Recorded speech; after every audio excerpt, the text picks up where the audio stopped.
The governor started his inaugural address by saying that Vermonters were watching a much more simplified event this year, and that's because of the pandemic. Everything's had to change, but that's something we all know too well. The governor also addressed that powdery kind of snow, not good for snowballs or snowmen. Unfortunately, if you're planning on making a snowman today, probably not going to happen, but very powdery. I'll throw it up so you kind of... Brittany? Hi, guys! I'm driving the train! This is so cool! Okay, we gotta do the train noise. If you could see right here, I'm trying to roll a bagel. This is my first time really doing this. I mean, I will be honest, we did practice a little bit before we went live. I'm not doing so well, but I'm here with Ian and Adam from Myers Bagels. We're celebrating National Bagel Day and Kaplan Farm Road, and there was a multiple car accident here behind me. As you can see, crews are still on scene, but they are finishing clearing up the cars. According to Vermont State Police, there were 5 cars that were involved in this crash. No word yet on what caused the crash, but there were no major injuries. Yes, is that good? Yeah, hi. It's really good. Oh my gosh, you took it right out of my hands. They're happy to have their breakfast this morning, but this is just some of the fall activities you can do at the orchard. It's 3 screens, and so you really get that feeling, like we said, in the steering wheel goes with you and vibrates, the chair, you've got the headphones, so it feels so real as you're doing this. I would help them unload if I can pick them up. Oh, I picked the biggest one. Look at him, he's so good. And they're gonna bring him over here to the park. So what's going on tonight? Let's talk about that. Yeah, so tonight Before we leave, I am going to try to skate away, so bear with me. But for now, reporting live in South Burlington, Brittany Weir, Local 44 News. Oh my gosh. Here we go, don't fall. It is coming down hard, Haley. You can see it, you can hear it, and when I put my gloves out, it kind of now bounces off my gloves. So it's a really mix of what we're seeing here. And then I want to show you over to our news car here, what's on top of our car, that kind of icy, snowy mix too. This is staying on top of our cars. So most people, despite, the freezing cold temperatures and being in the middle of a pandemic, they wanted to come out here today to make sure that they support their candidates.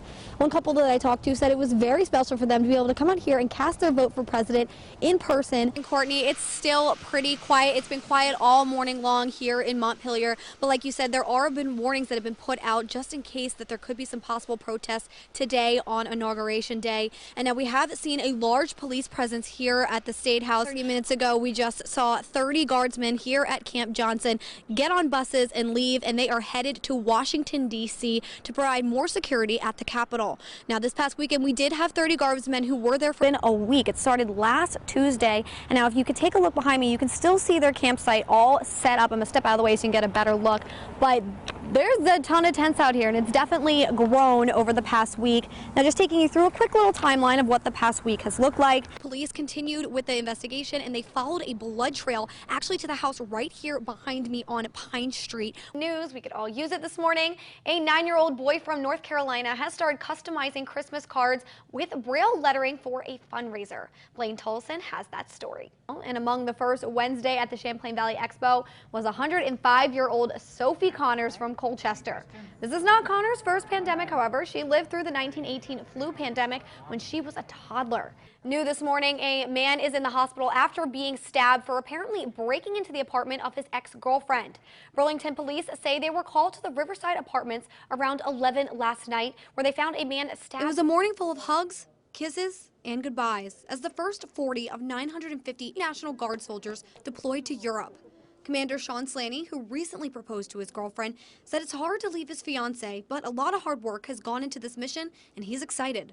This is where the rubber meets the road, and I'm extremely proud of our soldiers and the resilience that they have shown. Nobody wants to leave a loved one behind, but it's all part of sacrifice.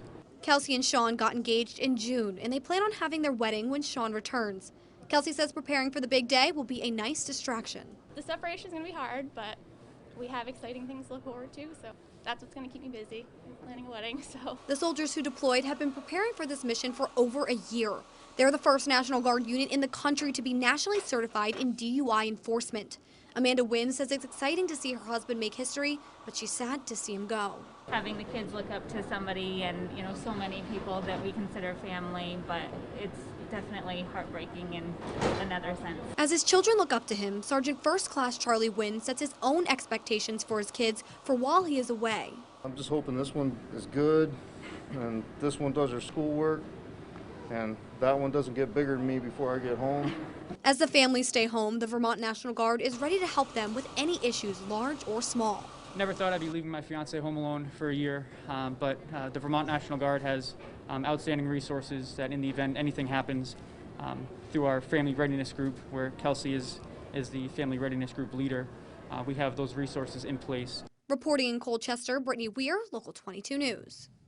Needleman's Bridal wants to say thank you to essential workers by offering them free wedding dresses. So we thought it'd be nice to give back to the essential workers who put themselves in front of the pandemic. Mark says the community has been so supportive of them these past 8 months, a time when the wedding industry was hit the hardest. This we thought was a good idea because there's some brides out there that are in need of a wedding gown for whatever reason, and if we can help out, we're happy to do so. Needleman's has 150 wedding dresses just like these ones to give away, and it's up to the brides to decide if they consider themselves essential workers. An essential worker, in my opinion, is any bride who feels that they put themselves out on the line and have given to the community during this pandemic. The idea came from when Mark did a similar thing about 10 years ago for military brides.